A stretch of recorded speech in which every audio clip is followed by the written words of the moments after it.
Hola, ¿qué tal? ¿Cómo estáis? Bienvenidas una vez más a mi canal. Yo soy Marta, esto es Antigona Lectora y leo autoras.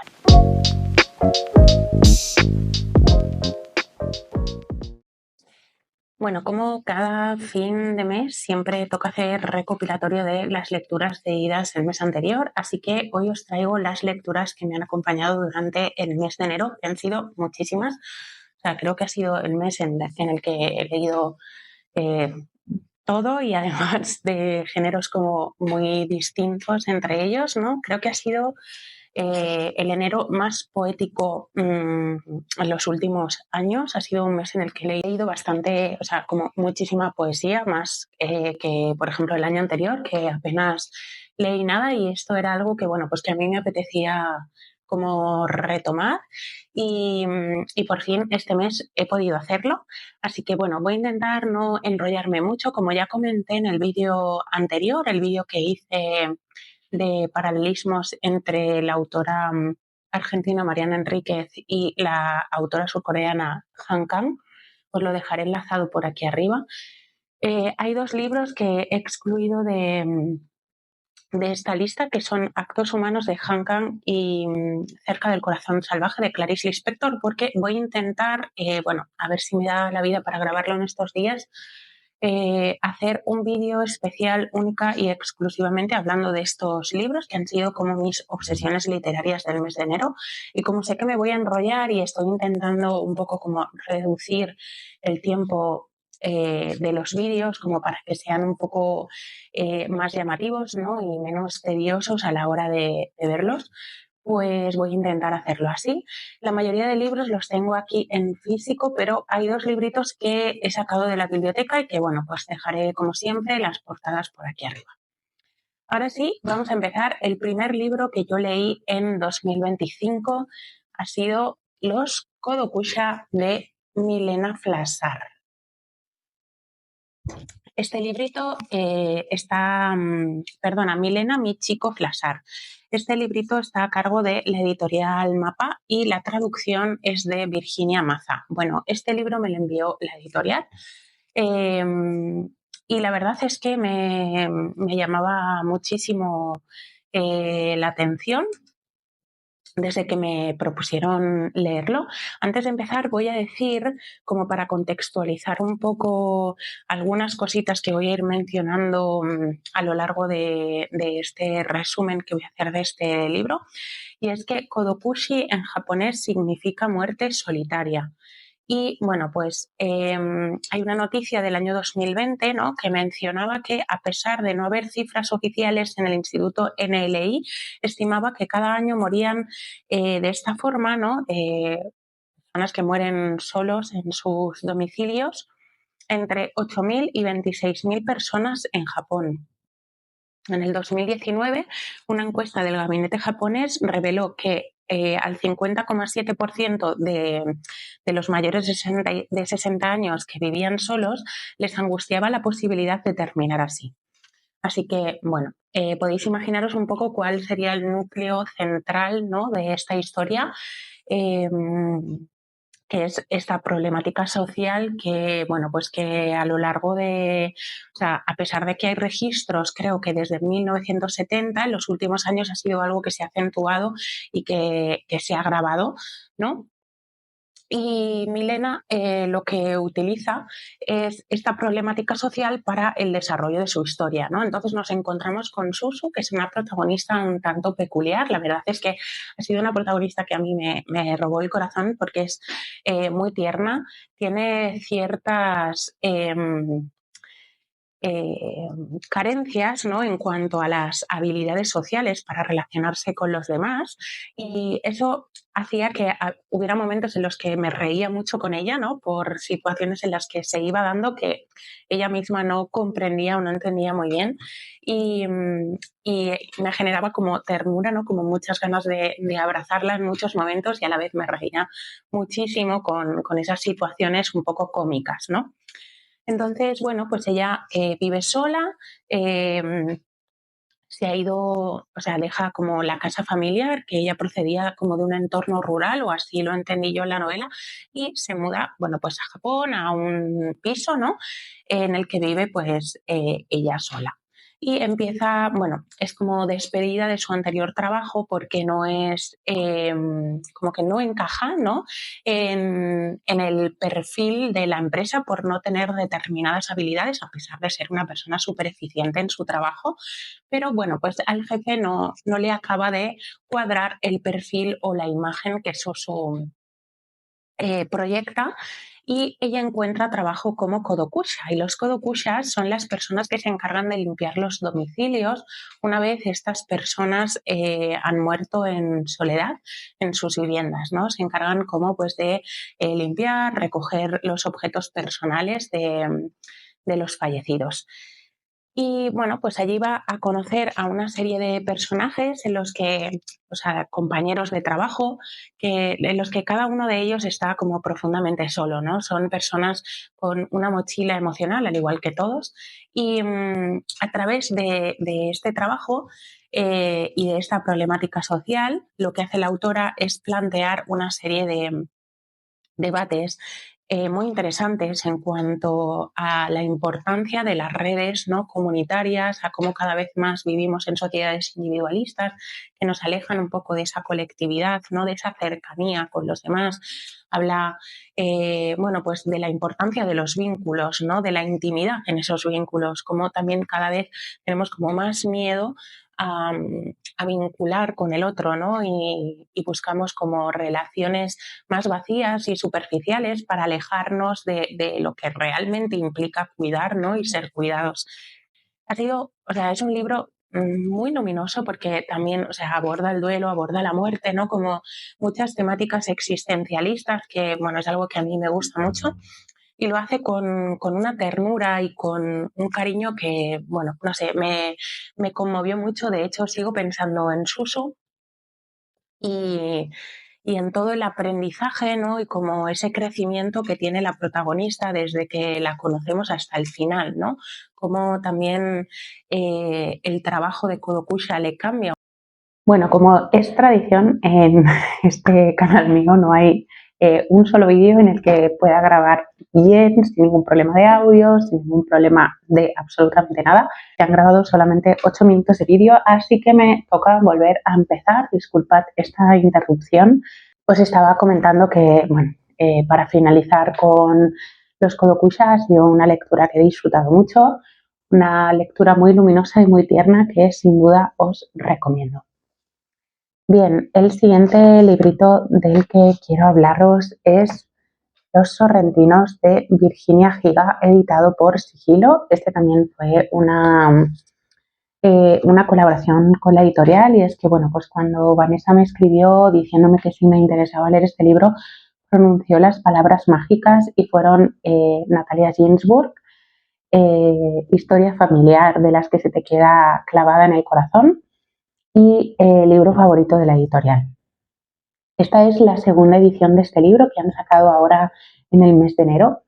Y bueno, pues el libro abre con una frase de Ginsburg que dice: esas frases son nuestro latín.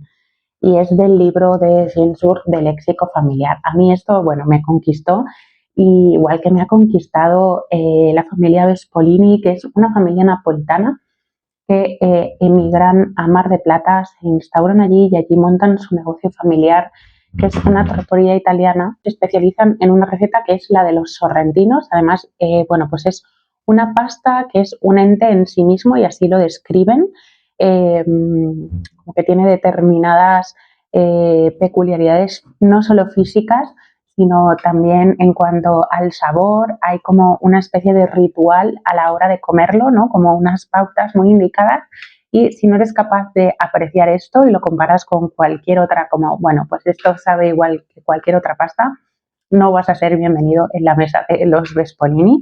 Es una historia con muchísimo humor. De hecho, bueno, pues hacen mención a una canción de Nat King Cole que se llama Love, y desde entonces yo ya no puedo escuchar esa canción sin acordarme del Chiche Vespolini y de cuando lo escuchaba con su amigo sentado en la mesa. Y entonces, bueno, pues a través de esta historia familiar, a través del léxico tan peculiar que tiene la familia Vespolini para denominar determinadas características físicas de las personas o incluso determinados objetos o determinadas vivencias, ¿no? Pues vamos a ir conociendo no solo a los miembros de su familia, las dinámicas que se dan, sino también aspectos como más profundos y que nos, al final, forman parte como de la condición humana, ¿no? Nos va a hablar de muerte, nos va a hablar de duelo, nos va a hablar de la repercusión de la emigración, ¿no? De lo que es hacerse a un nuevo sitio, ¿no? O sea, del que tú no perteneces, con otra cultura, ¿no? Y otra identidad completamente alejada de la tuya. Es, como digo, un libro que tiene muchísimo humor, ¿no? Dentro de la profundidad que aborda durante todo el desarrollo de la novela y a lo largo de todas las temáticas que va tocando y que va profundizando, ¿no? Y a la vez es como muy cálido. Yo este libro lo intercalé con Actos Humanos porque necesitaba algo que me diera un poquito de alegría, ¿no? Un poquito de calidez, que me abrazara un poco por la dureza del relato de la otra novela. Y sin duda, Los Sorrentinos de Virginia Giga es, o sea, una delicia. He estado sentada en esa mesa, he olido y he comido todo lo que iba describiendo, ¿no? Y como a través de algo tan simple como es la comida y todas esas relaciones que se pueden dar alrededor de una mesa, vamos descubriendo una familia maravillosa. Bien, los siguientes libritos de los que vengo a hablaros son dos libros que conversan entre sí, ya no solo porque tengan a la misma autora en común, sino por la temática que abordan en ambos poemarios. Como ya he dicho, creo que este ha sido el enero más poético de los años que yo recuerdo, y estoy hablando de Rojo Dolor, una antología de distintas mujeres editada en la editorial Renacimiento, y La Cierva Implacable, editado en la editorial Cántico. Ambos, o sea, este está antologado por Ana Castro y este es un poemario de Ana Castro. Lo curioso de esto es que, bueno, pues yo estaba un día con una amiga paseando por Madrid, entramos en una librería, la librería Gran, que os recomiendo mucho si no vivís en Madrid y si vivís también, probablemente ya la conozcáis. Pero bueno, yo iba un poco en busca de algún librito de poesía que llevarme a casa, con el que seguir experimentando un poco, ¿no?, la escritura a través de este género.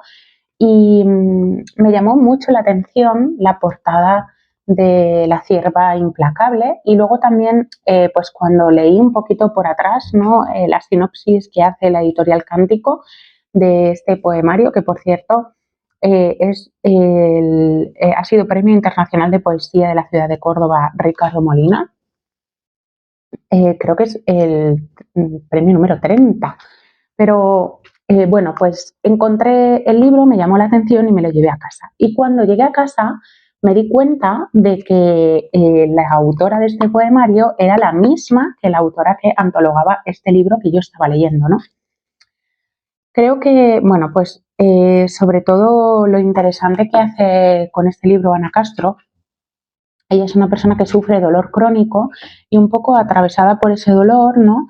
Hubo un momento en el que ella se pone a revisar una serie de textos y de poemas que le han acompañado a lo largo de su vida y se da cuenta de que los poemas y los textos de esas escritoras y mujeres que han sido como triviales a lo largo de su desarrollo y relación con la enfermedad son textos o poemas que tienen el mismo núcleo identitario, ¿no? Todos giran en torno al dolor y a las experiencias con el dolor.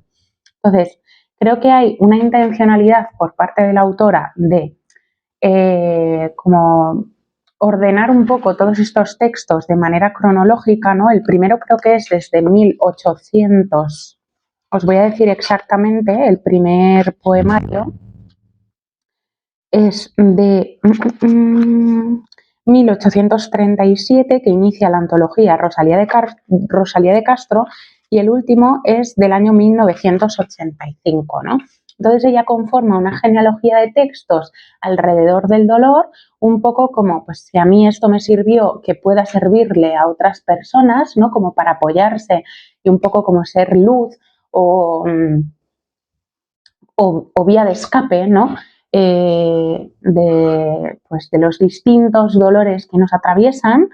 Luego también creo que hay una intencionalidad de visibilizar que el dolor tiene como muchísimas capas, o sea, muchísimas caras, ¿no? Es como muy metamorfoseable, es decir, no existe un único dolor, sino que son muchos. Hay dolores que no solamente son físicos, sino que son psicológicos, otros igual más metafóricos, ¿no? Y como ponerle rostro, ¿no? a todos esos dolores. Y luego el último y creo como que más importante es que esto permite crear un corpus teórico alrededor del dolor, ¿no? Cómo las mujeres nos hemos visto atravesadas a lo largo de la historia por múltiples dolores, cómo estos han sido silenciados y tratar de hablar de ellos.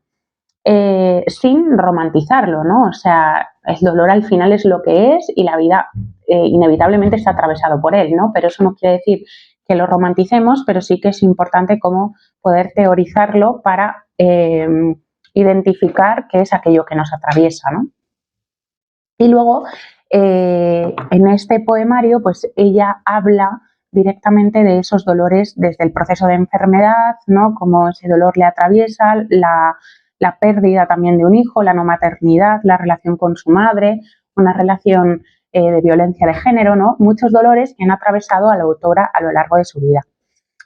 Son, o sea, realmente bellos. Tengo que decir también que creo que el de la cierva implacable no es que me conmoviera más, sino que, bueno, creo que ha sido muy inteligente, por ejemplo, en la antología, ¿no?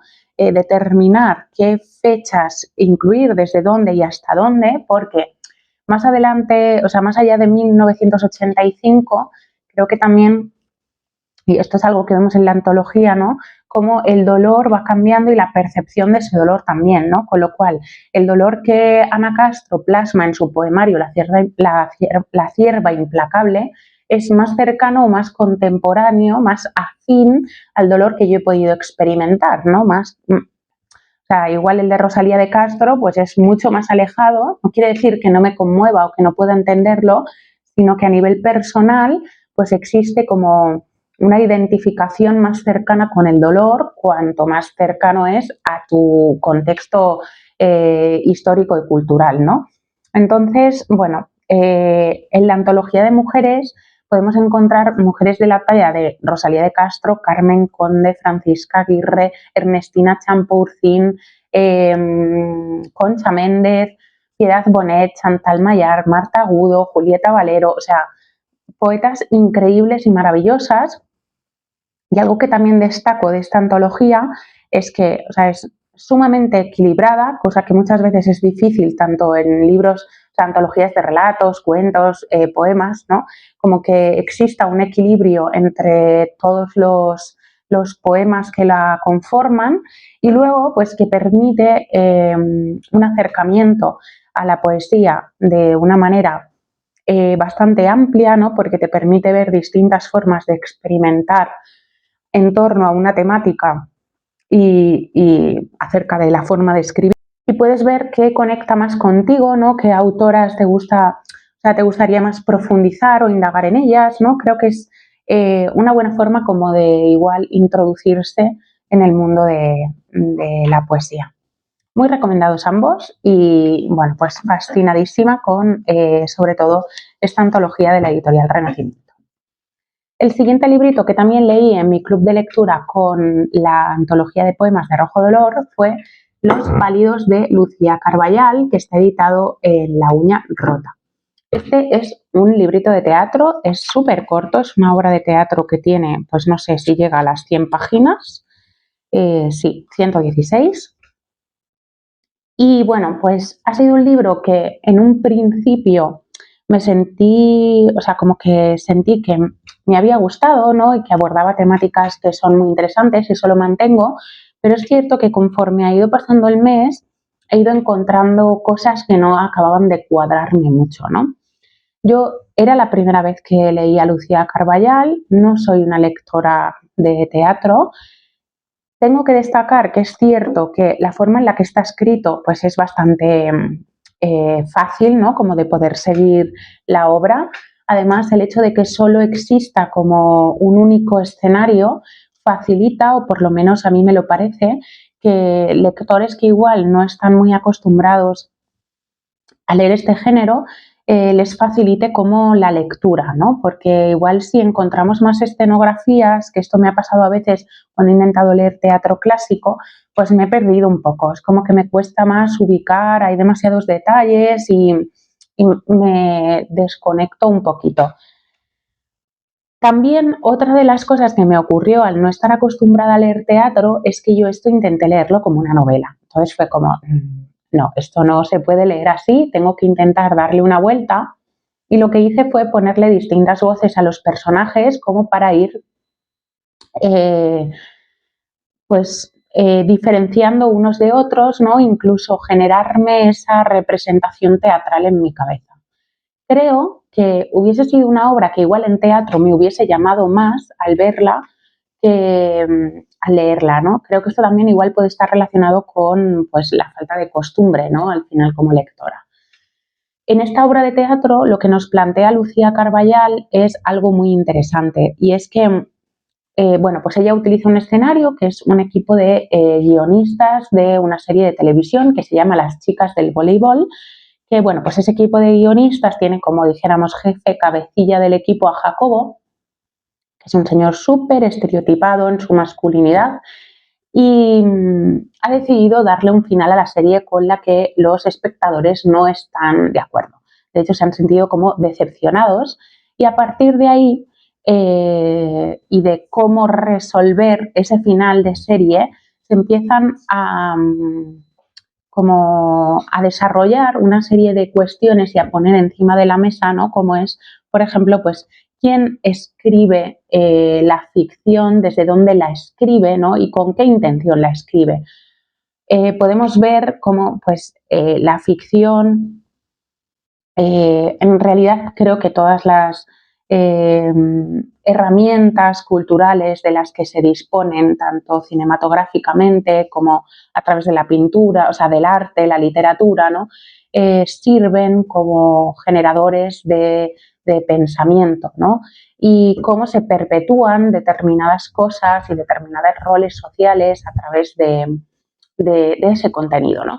Entonces creo que parte de una premisa muy interesante, pero me ha pasado un poco que creo que la posición social a la que pertenece Lucía eh, y el lugar desde el cual pues visibiliza determinadas cosas lo hace siempre como desde un privilegio y eso ha hecho que yo no conectara del todo con la historia, ¿no? O sea, como que me ha faltado un poco dentro de todo este tipo de cuestiones interesantes que se van desarrollando a lo largo de la historia y de la obra de teatro, me ha faltado un poco de perspectiva de clase y creo que eso fue pues lo que hizo que yo la leyera como, bueno, pues bien, pero no me mueve, ¿no?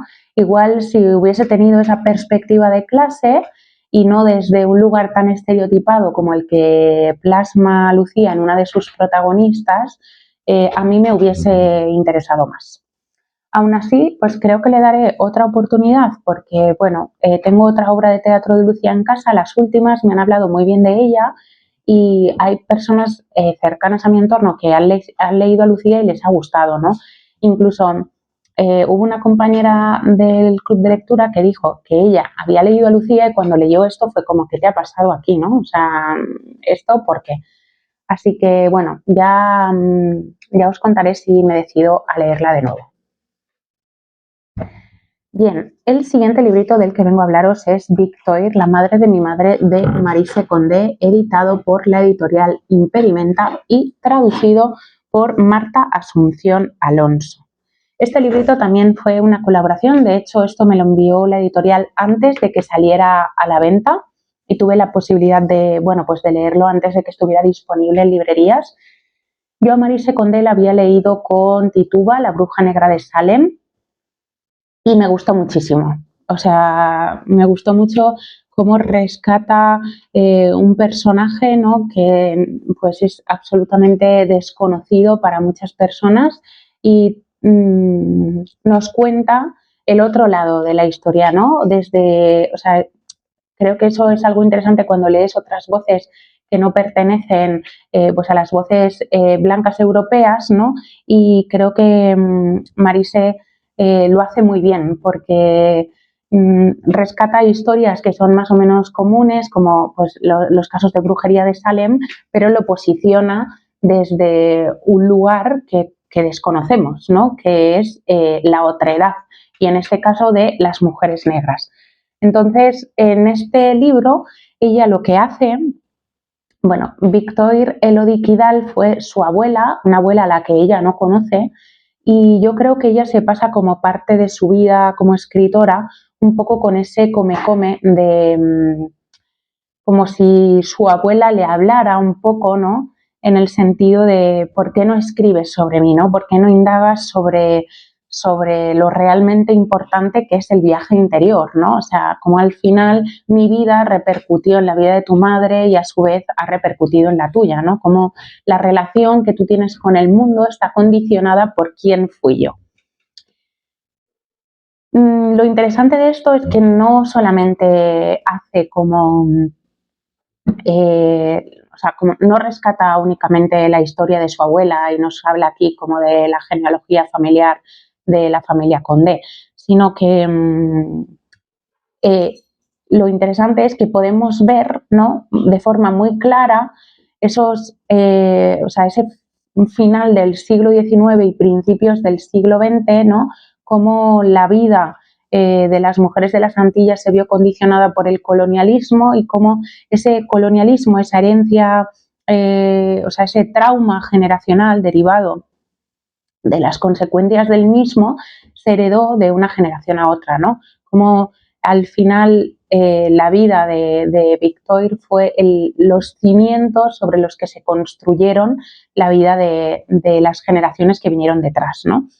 Y obviamente, aunque hay pues muchas diferencias, tanto a nivel generacional como una condición importante que es la raza, sí que sentí como mucha conexión, ¿no?, en el sentido con la historia de mi propia abuela, ¿no? Al final son mujeres que sustentaron como los cimientos de un progreso al que nosotras hemos tenido acceso, ¿no? Y que probablemente sin los esfuerzos y el sufrimiento de esas generaciones de las que venimos, pues hoy en día no estaríamos aquí. O sea, Marisa Condé escribe de una forma como muy cercana, ¿no?, muy bonita, es muy lírica a veces, y luego también ha intentado ser como muy veraz, ¿no?, sin caer en recursos manidos o que lleven a conmover al lector. Yo creo que ella, a pesar de no tener todos los fragmentos de la vida de su abuela, ha tratado de construirla y de reconstruir esa historia manteniendo la veracidad de pues de lo poco que ella tiene de ella. Y podemos ver muy bien esos conflictos generacionales que se dieron entre la madre y la abuela, ¿no? Como al final el hecho de que la hija pudiera tener un acceso a determinada educación, que la hizo posicionarse en un escalón social diferente al de su madre, ¿no? Generó una serie de conflictos y distanciamiento entre ambas, ¿no? Y, o sea, a pesar de que es un libro muy bonito por lo que trata de hacer aquí Condé, a mí también me dejó como un poco de sensación, ¿no?, de tristeza, en el sentido de si realmente vivió una vida que mereciese ser vivida, ¿no? Hasta qué punto tanto sufrimiento tuvo recompensa. Os lo recomiendo mucho, creo que ya no solo a nivel histórico hace como algo magistral, ¿no?, y nos permite acercarnos a una parte de la historia que ha sido negada y robada, sino también a nivel personal, ¿no? Creo que define mucho quién fue Marise Condé y qué cosas condicionaron su escritura. Bien, el siguiente librito del que vengo a hablaros ha sido la última incorporación a esta lista del Wrap Up de enero y se trata de Las buenas chicas de Arantzazu Zumaya. Este está editado por la editorial Berenice y pertenece a la colección de ensayo de la editorial. Bueno, dice así: Las buenas chicas, la narrativa española escrita por mujeres, una aportación esencial al estudio de la narrativa escrita por mujeres. Este también fue una colaboración con la editorial y ha sido un libro que me ha fascinado, de verdad. La autora, bueno, pues ella estudió filología hispánica, si no me equivoco, creo que también es psicóloga, sí. Y bueno, pues ella estuvo unos años de Erasmus en Leeds, que fue pues el lugar donde vivieron las Bronte, no sé si se pronuncia así, pero bueno, en aquel entonces ella lo desconocía por completo y ella pues fue a estudiar allí y su trabajo final de grado estuvo un poco enfocado a esto, ¿no? A determinados bueno, pues paralelismos dentro de la narrativa con perspectiva de género. Fue algo que en su momento, ella nace en los años 70, en su momento pues esto no tiene muchísima repercusión, igual por la época social en la que se encuentra, pues queda un poco en el olvido y un poco pues tras los últimos años, ¿no? El trabajo de recuperación que se ha hecho, la visibilidad que trata de darse a este tipo de temáticas, ella lo recupera y pues bueno, decide cómo escribir este libro, un poco para darle el lugar que se merece, algo que se quedó un poco en el olvido en la época en la que ella lo escribe, ¿no? Ella lo que va a hacer es analizar las novelas de formación o de crecimiento de diferentes autoras españolas, como son Carmen Laforet, Ana María Mos, Carmen Martín Gaite, Rosa Chacel, Clara Janes, ¿quién más? Soledad Puertolas, a ver, alguna, Ana María Matute, Nuria Mate, Irene Gracia. Creo que no, Josefina Aldecoa, que es la última que faltaba por mencionar. Entonces, ella va a analizar y va a trazar una serie de paralelismos que podemos encontrar dentro de este tipo de narrativas, ¿no? De la formación del héroe, dijéramos, en el que pues James Joyce sería como el padre, pero lo enfoca a la narrativa de las mujeres, ¿no? Y a lo que realmente a nosotras nos atraviesa y cómo nosotras también hemos construido estas historias y están atravesadas por una serie de factores comunes. Como puede ser que la mayoría de protagonistas pues son como las chicas raras, ¿no? Aquellas que no encajan, son hijas de madres huérfanas con pocos referentes de mujeres a su alrededor. Y bueno, pues creo que es un ensayo muy interesante, ¿no? Porque te permite analizar las obras desde otro lugar. Además, ella lo hace con obras de narrativa española, ¿no? Pero sin embargo, yo he leído Clarice Lispector Cerca del corazón salvaje este mes y también podríamos decir que la protagonista, Joana, o sea, que es una novela de crecimiento y comparte esas características comunes, ¿no? A pesar de que, bueno, pues se sale fuera de lo que dijéramos que es la narrativa española, ¿no? Entonces, bueno, pues creo que eso, que además lo acerca de los ensayos siempre son un poco más seriosos o a veces difíciles, ¿no? De entender para el interlocutor y creo que Arantzazu lo acerca de una forma muy sencilla y muy fácil de comprender. Y bueno, pues si os gustan los libros sobre escritura y sobre literatura comparada, creo que esto es una joya para tener en casa. Bien, el siguiente librito del que vengo a hablaros es una novela gráfica, El cuerpo de Cristo, de Bea Lema, editado por Astiberri. Esta ha sido una novela premiada. Además, creo que se está tratando de llevar en formato cinematográfico en forma de corto actualmente, así que espero que la podamos ver. Y bueno, pues como pone al final, ¿no? Del libro, de la novela gráfica, Bea Lema, la mayoría de sus obras son de corte autobiográfico. Entonces aquí lo que vemos es la relación con la enfermedad mental de una niña, ¿no? La enfermedad mental de una madre a través de los ojos de su hija. Vemos cómo, bueno, pues esta mujer es una mujer que nace, Adela, es una mujer que nace en una aldea de Galicia, en plena posguerra, ¿no? Esto lo vamos a ver mientras evoluciona la novela. y está marcada, ¿no?, por el hambre, por la precariedad, por la violencia del entorno, la violencia en las dinámicas familiares, esa jerarquía de poder, los abusos económicos del padre, ¿no?, porque, bueno, pues el padre era una persona con un problema muy grave de alcoholismo y cómo eso repercutía en la economía familiar, porque al final él se gastaba todo ese dinero.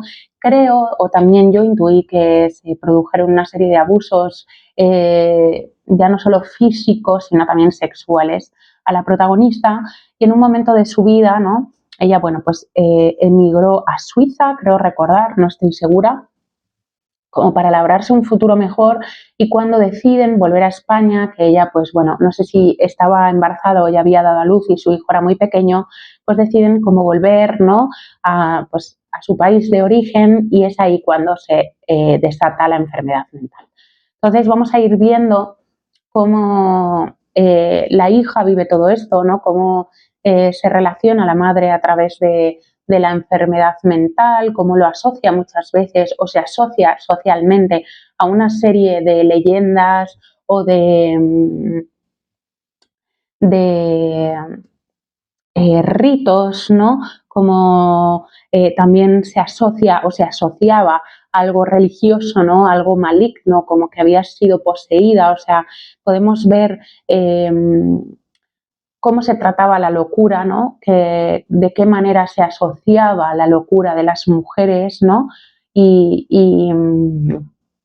cómo creían que era pues que las había poseído un espíritu, ¿no?, y cómo la madre también vive un poco con esas supersticiones, cómo va pasando pues de un profesional a otro profesional sin que acaben muy bien de encauzar pues ese tratamiento, ¿no?, como que haya un afianzamiento al tratamiento psiquiátrico por parte de la paciente. Vamos a ver también cómo se responsabiliza de algún modo Vera de los cuidados principales de esa enfermedad mental que sufre su madre, cómo esto atraviesa la familia, ¿no?, desde dónde se posiciona, cómo responsabilizan a Vera como cuidadora principal. O sea, es un libro que realmente a mí me ha conmovido, me ha tocado bastante, ¿no?, y con el que me he quedado bastante afectada emocionalmente, pero que creo que aborda una temática que es, pues, muy contemporánea, ¿no? Ahora mismo es algo que está ocurriendo y que cada vez tiene más relevancia en nuestra sociedad, y que es importante darle el lugar que se merece a la salud mental, ¿no?, y la prioridad que se merece. Y bueno, pues creo que este libro está muy bien como para poder acercarse a esto. Bien, el siguiente librito del que vengo a hablaros es un cuento infantil y se llama Mortina. Este es el primer, o sea, como dijéramos, el primer libro de esta serie, ¿no?, de libritos. Está editado por SM, es de Bárbara Cantini, creo que es una ilustradora italiana, y este se llama Una historia para morirse de risa. Mortina vive en Villa Decadente con su tía Angustias y su perro Mustio, que es este de aquí. Voy a intentar grabaros luego un vídeo para que veáis las ilustraciones porque son bellísimas, o sea, me encanta. Mustio es lo más. Y bueno, en este caso Mortina, pues la vamos a encontrar en la casa en la que la tía Angustias no le deja salir, ¿no? Un poco por miedo, porque Mortina es una niña zombie y tiene miedo como de que esa otredad, ¿no?, esa rareza y peculiaridad de su sobrina no, bueno, pues como que les repercuta de manera negativa y tengan que irse del pueblo, ¿no? Un poco esa sobreprotección de que no le pase nada, que no sufra, ¿no?, y que los demás no puedan reírse de ella o incluso rechazarla. Y bueno, pues Mortina va a aprovechar la fiesta de Halloween como para bajar al pueblo a escondidas de su tía Angustias, sin decirle absolutamente nada, y pues va a hacer un grupo de amigos que, bueno, con los que se va a divertir muchísimo. Ha sido un libro muy bonito, creo que aborda una temática muy interesante, como ya he dicho, la otredad, ¿no?, no sentirnos aceptados, ¿no? O el miedo a sentirnos aceptados, y cómo, pues a pesar de nuestras peculiaridades y rarezas, tenemos derecho a ser queridos, a ser mirados, a tener amigos, a tener amigas, ¿no? Independientemente de cómo seamos. Creo que, bueno, pues es una temática muy importante para abordar, sobre todo en la primera infancia, y creo que a través de este cuento lo podemos hacer de una forma muy divertida, porque, bueno, pues Mortina es una niña muy ingeniosa, ¿no? Y creo que podría gustar mucho a los pequeños de la casa. Así que os lo recomiendo mucho. Yo amo muchísimo los libros infantiles, me fascinan y espero que os guste mucho. Bien, los siguientes libritos que tengo en físico y que leí durante el mes de enero fue, bueno, este lo terminé en el mes de enero, de parte de La princesa muerta de Kenizé Mourad, editado por Mukhnik Editores, y la traducción corre a cargo de Mauricio Guáquez. Bien, este libro yo lo inicié de manera conjunta con Mónica de la Balda Silvestre y lo empezamos a leer en noviembre y me ha acompañado hasta final de diciembre. Es un libro de unas 580 y tantas páginas, o sea, tenemos bastante contenido. Y en este caso, pues bueno, lo que hace Kenizé Mourad aquí es relatar la historia de su madre, ¿no? Una mujer que fue la última princesa del Imperio Otomano, que se llamaba Selma, y ella pues la vamos a acompañar desde que es una niña, ¿no? Desde el inicio de esa caída del imperio en 1918 hasta prácticamente la Segunda Guerra Mundial, ¿no? Vamos a ir viendo durante casi estos 30 años de trayectoria cómo estuvo marcada y condicionada la vida de Selma, un poco también condicionada por las normas sociales establecidas para las mujeres, ¿no? Cómo se les privaba de libertad. Además, bueno, es muy interesante porque Selma es una niña que desde muy pequeña ocupa mucho espacio, es una niña que pregunta, que se cuestiona, ¿no? Y eso es algo que nunca ha sido bien visto en las niñas. Siempre se quiere que sean calladas, sumisas, que no ocupen espacio, que no se cuestionen, ¿no? Sino que lo den todo por hecho. Y Selma es todo lo contrario, ¿no? Entonces esto va a marcar muy fuerte toda la personalidad de Selma a lo largo de todos estos años, ¿no? Y vamos a ir viendo cómo ella se opone muchísimas veces al mandato social establecido. Vamos a acompañarla desde el exilio de Estambul al Líbano, posteriormente en el Líbano, que ella es como su etapa adolescente, ¿no? Donde conoce por fin lo que es un poco la libertad, ¿no? Y ese deseo de tener aspiraciones y sueños, aunque se vean truncados por pertenecer a la clase social que pertenece. Posteriormente la vamos a ver en su viaje a la India y su trayectoria en ese matrimonio en el que fue profundamente infeliz, ¿no? Con un hombre con el que no consiguió sentirse plena, ¿no? Y como ella va a cuestionar la institución del matrimonio y cómo es la única salida, también vamos a ver cómo la sociedad india, el lugar que le daba a las mujeres y cómo las trataban, ¿no? Sobre todo aparece en este libro el tema de las viudas y es terrible. O sea, yo había visto un documental sobre esto, pero es demoledor.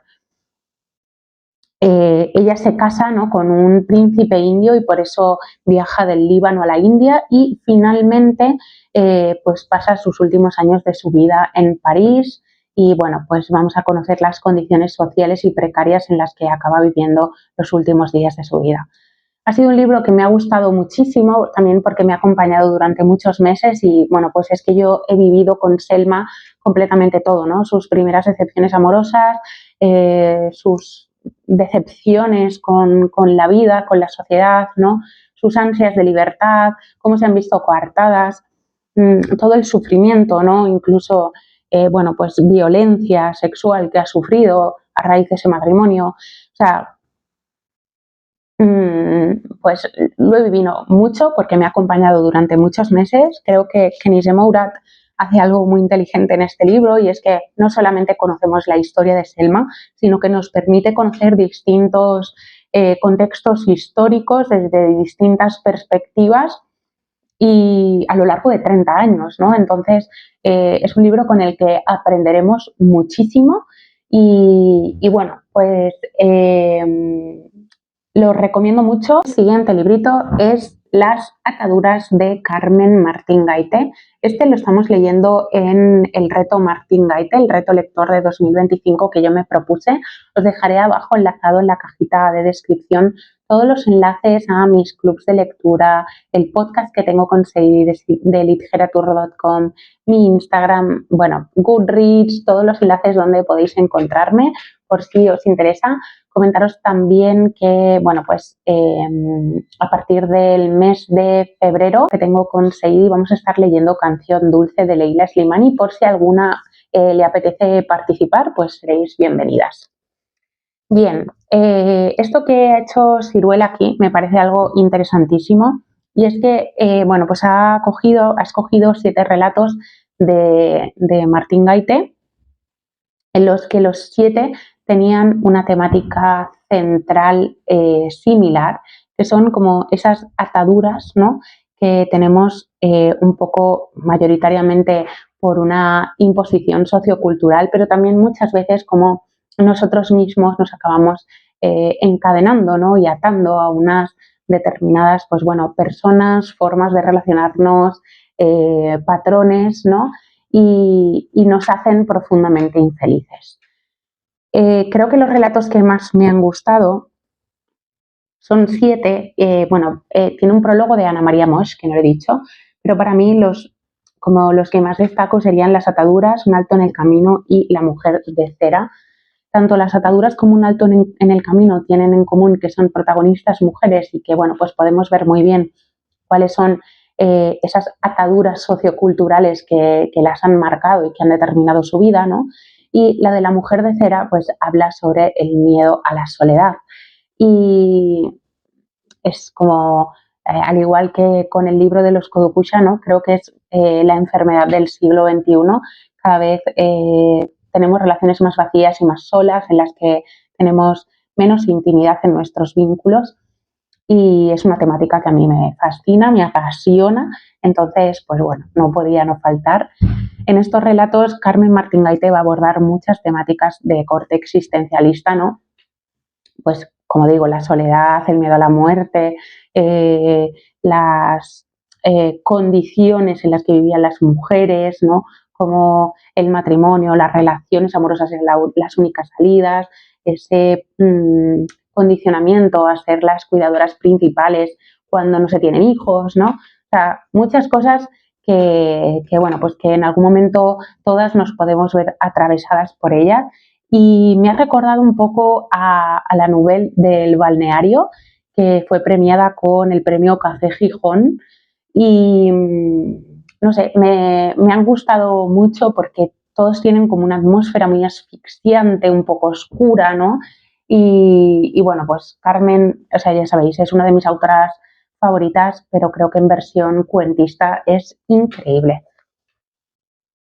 Bien, y los 2 últimos libros de los que vengo a hablaros, espero por favor que este vídeo se haya grabado, pues serían, bueno, los saqué de la biblioteca. El primero sería La soledad de un cuerpo acostumbrado a la herida de Elvira Sastre. Este librito pues es un libro de poesía, como ya os digo, el enero más poético de los años. La verdad es que, bueno, pues un poco en mi idea de continuar experimentando a través del género de la poesía, ¿no? Cómo se escribe, cómo podemos plasmar distintas ideas, ¿no? Pues bueno, estoy leyendo como distintas autoras que escriben de manera completamente distinta, autoras más contemporáneas, autoras pertenecientes pues a la generación del 27, que son mis favoritas. Pero bueno, un poco ver, ¿no?, también cómo ha ido cambiando a lo largo de los años, qué temáticas también se abordan ahora a diferencia de, pues por ejemplo, las escritoras del siglo XX, ¿no? Y decidí sacar este poemario porque me llamó la atención. Yo no había leído nada de Elvira Sastre y bueno, pues me ha gustado, es un poema bello, o sea, es un poemario bello, pero es cierto que Elvira como que centra mucho la temática en el amor y para mí pues no es como los temas que más conectan conmigo, ¿no? También, o sea, creo que es una buena forma como de acercarse a la poesía a través de Elvira Sastre, porque es como bastante fácil de entender y no tiene como muchísima simbología dentro de sus poemas, pero a mí precisamente como que lo que más me atrae o con lo que yo me siento que conecto más es cuando existen muchísimas metáforas dentro de los poemas, ¿no? Incluso simbología, no sé, como que trata de decirte algo que está oculto, ¿no? A pesar de que muchas veces no entiendo lo que me quieren decir, sí que me mueven mucho, ¿no? Y a veces cuando está demasiado visual aquello que nos quiere trasladar, ¿no? Y que se asemeja más a una prosa poética, pues me cuesta más conectar. Entonces, bueno, pues que es una buena opción para iniciarse, pero a mí pues me ha faltado algo, no sé si la temática o igual la forma de escribir de Elvira, pero aún así, pues bueno, creo que es un poemario precioso. Y luego el siguiente libro, y este ya sí es el último, es La nostalgia de la mujer anfibio de Cristina Sánchez Andrade. Esta ha sido la primera lectura del cuarto de atrás, el club de lectura que tengo con Sadie de literature.com y en el que vamos a leer en enero Canción dulce de Leila Slimani. Bien, ¿qué deciros de La nostalgia de la mujer anfibio?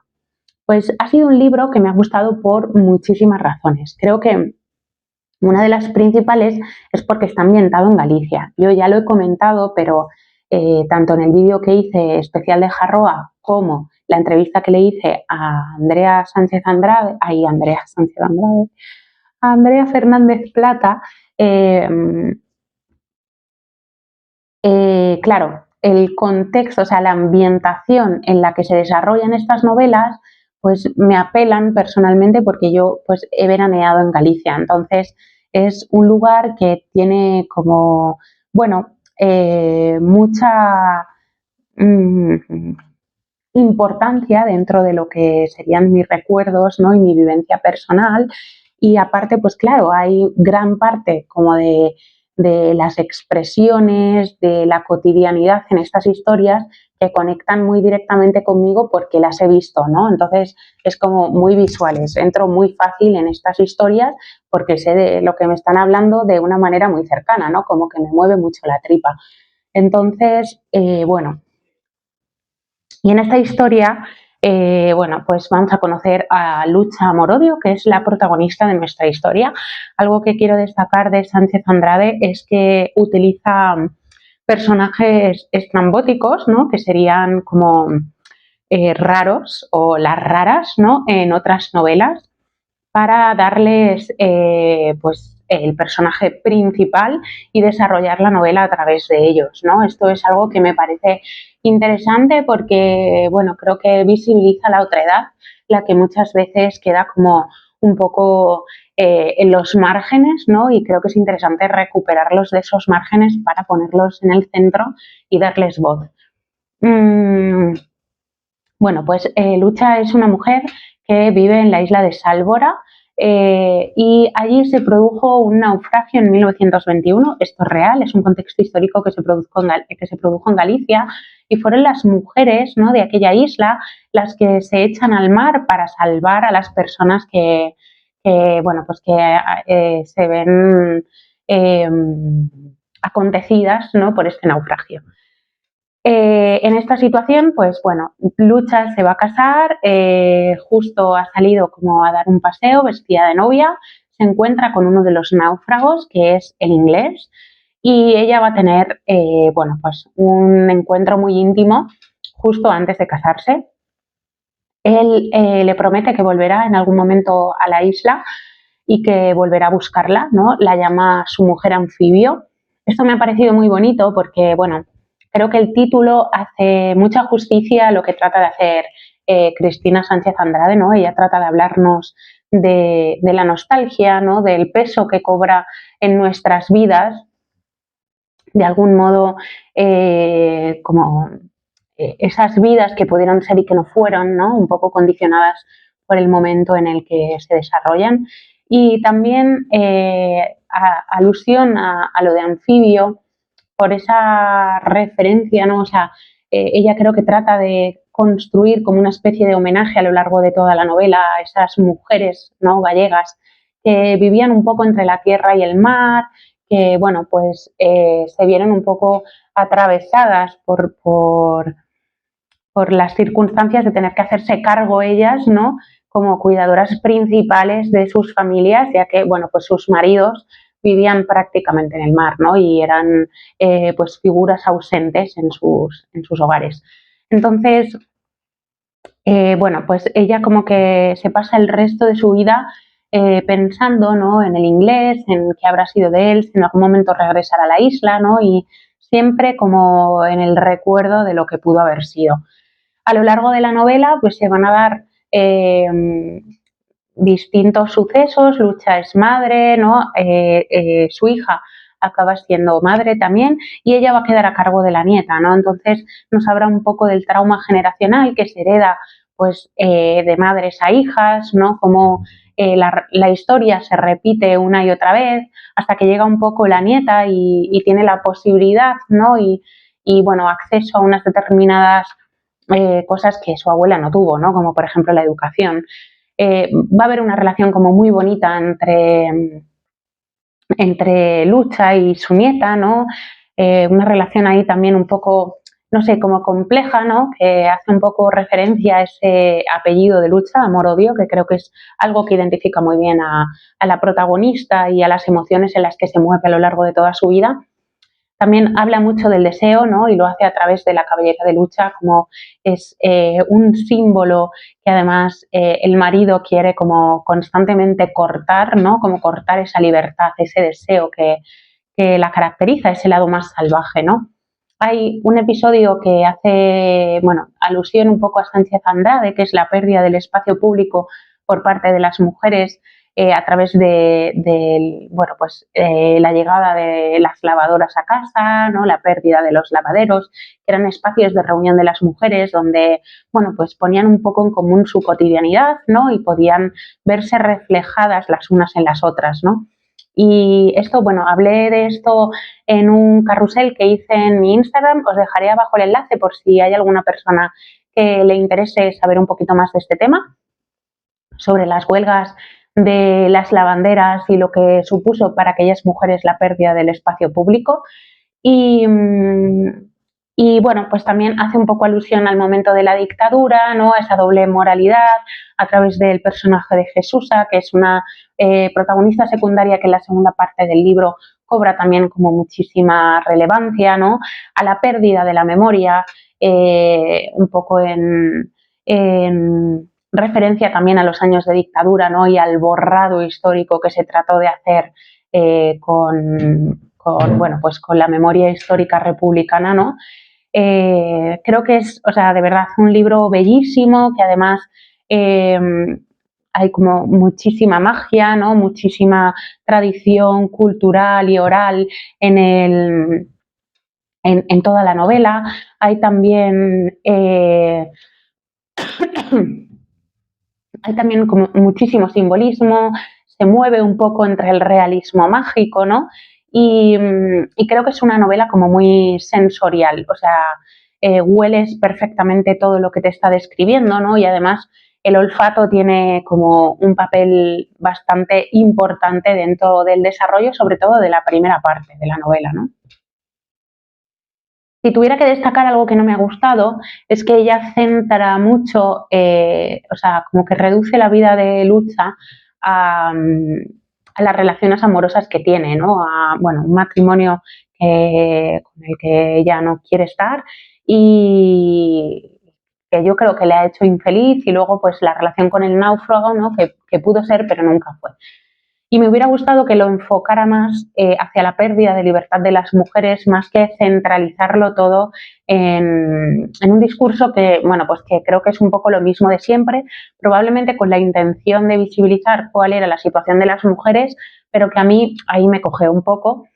Y luego hay un suceso dentro de la novela que me parece que es un suceso muy violento y que debe ser nombrado con el único nombre que tiene, que no lo voy a decir porque puede ser que sea un spoiler y que condicione la lectura de alguna de vosotras, pero creo que la autora pasa muy por encima de este suceso y que puede quedar un poco como tapado bajo la falsa apariencia del buenismo, ¿no? Y de las buenas intenciones. Y creo que eso es peligroso porque al final puede llevar a, bueno, pues a romantizar determinadas conductas que no están bien. Entonces, exceptuando estas dos cosas de la novela que creo que es, bueno, pues que tenía que decirlas, el resto me ha parecido una novela magistral, muy bella y que, bueno, que creo que he disfrutado mucho además. Así que bueno, esto ya sí por fin es todo. Espero que os haya gustado este vídeo. Contadme si habéis leído alguno de los libritos que os he ido enseñando por aquí por el canal. En caso de no ser así, pues contadme cuáles han sido los libros que os han acompañado en vuestro mes de enero o si alguno de los libros que he sacado os ha llamado la atención y os interesaría leer más adelante. Como siempre, recordaros que si os gusta el contenido que voy subiendo por aquí, no olvidéis suscribiros y darle a la campanita para que YouTube os notifique cuando suba un nuevo vídeo. Y ahora sí, nos vemos en el siguiente vídeo.